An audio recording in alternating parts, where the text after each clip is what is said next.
Your book is known for its clear illustrations and step-by-step guidance.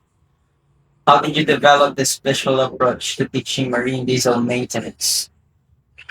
Actually, the books became illustrated sort of by accident. I was writing everything down, particularly for maintenance, all the procedures and everything. And friends said, nobody wants to read a book about oil changes. You'll have to put illustrations in. And I tried photographs. That doesn't really work because there's too much information in a photograph.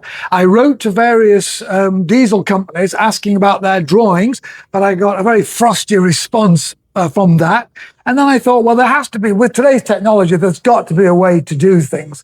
So I took a photograph and I converted it into a line drawing and then started to take the lines away. And I thought, because the line drawing was too complicated, and then I thought it'd be a lot easier to have the photograph and put the lines in.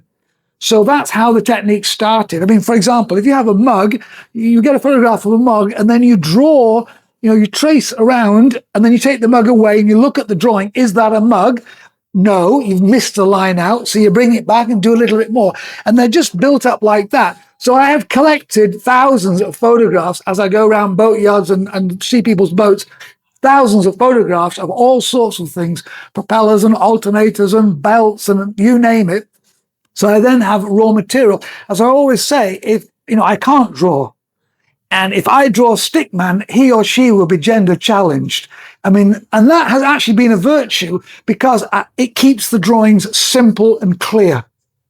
And I think that is one of the things people enjoy about the drawings is that they are not technically intimidating. They have the right information and they're drawn in such a way as to make that information, I hope, clear. But people say that they are, because they're slightly cartoonish, they're approachable and they're not intimidating. And I think that's all to the good. So that's how the technique developed.